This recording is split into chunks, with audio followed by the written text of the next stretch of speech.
오늘 저는 홍로밭에 감사비료를 살포합니다. 원래 저희 홍로가원은 수확기에 탄저병이 일부 발생하기는 했지만 그래도 예년에 비해서 풍성한 수확을 주인에게 돌려주었습니다. 그래서 감사의 의미로 감사비료를 살포합니다. 일반적으로 사과 수확 후에는 감사비료를 살포하는 게 좋다고 합니다. 감사비료는 요소를 연면시비하는 게 보통입니다.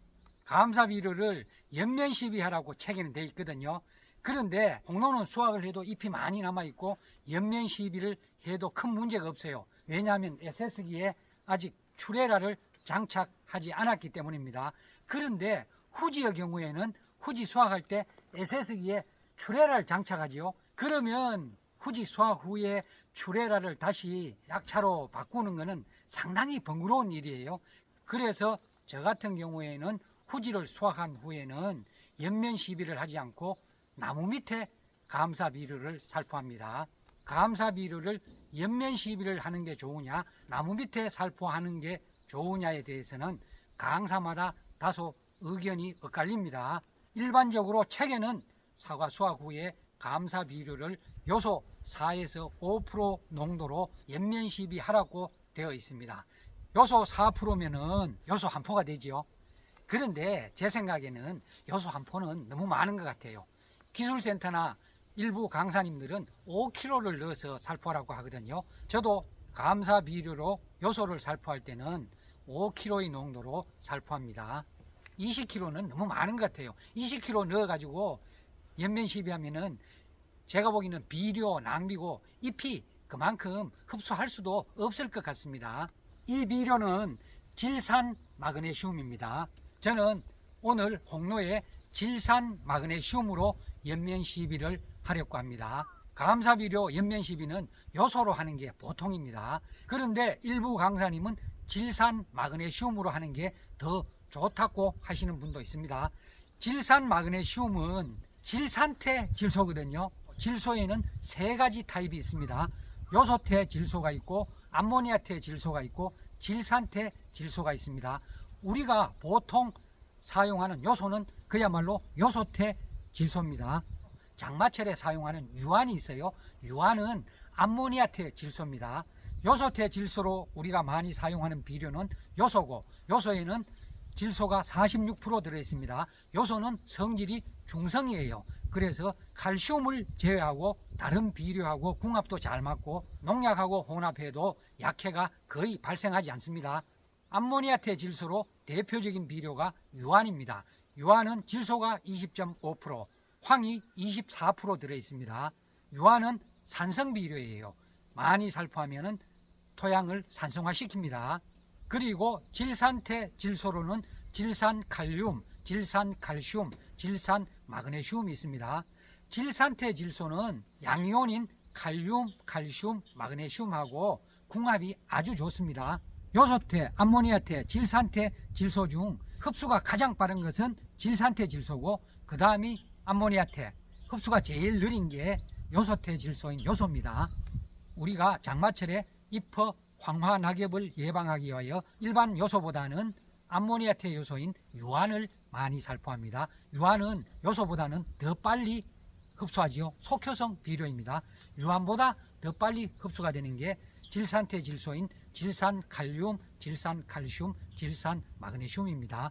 그런데 요소를 살포하면 식물은 요소 형태로 바로 흡수하지는 않아요. 암모니아태나 질산태 질소로 바뀌어야 흡수가 됩니다.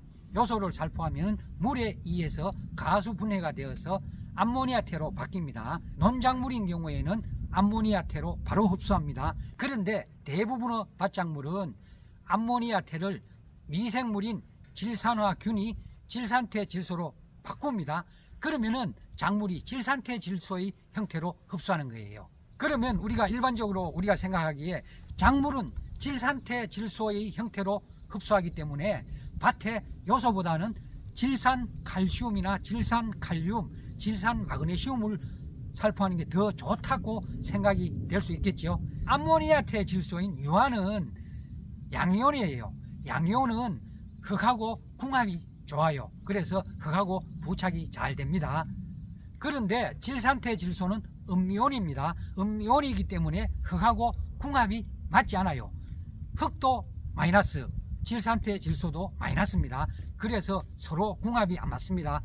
그렇기 때문에 질산태 질소를 많이 살포하면 식물이 흡수하고 남은 질산태 질소는 하천이나 강으로 유실되어 하천이나 강을 오염시키는 주 원인이 됩니다.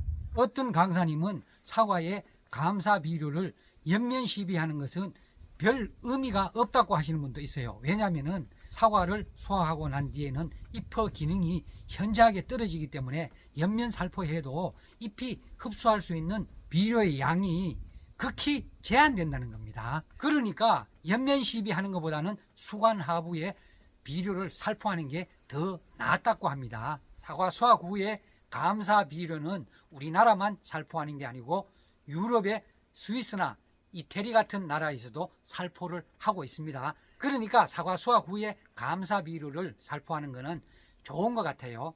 우리 사람의 경우를 보면 임산부가 해산을 한 뒤에는 영양을 보충하지요. 미역국이나 보양식을 섭취를 하지요. 그러니까 그만큼 해산을 하는데 힘들었기 때문에 영양을 보충해 줘야 되죠. 그러니까 일반적인 원리는 사람한테도 적용되지만 사과나무에도 똑같이 적용된다고 볼 수 있죠. 사과나무도 1년 내내 과일을 키우면서 영양을 많이 소모했습니다. 그러니까 사과를 수확한 뒤에 감사 비료를 살포하는 것은 지극히 당연한 것 같습니다. 그런데 연면 시비를 하는 게 좋으냐, 수관 하부에 그냥 살포하는 게 좋으냐는 각자 판단해서 하시면 될 것 같아요.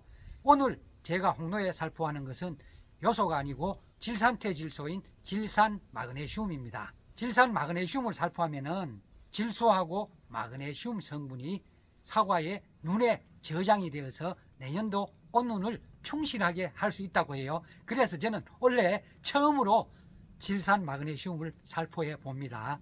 질산 마그네슘이 좀 비싸요. 요소에 비해서 2배 이상 비싸거든요.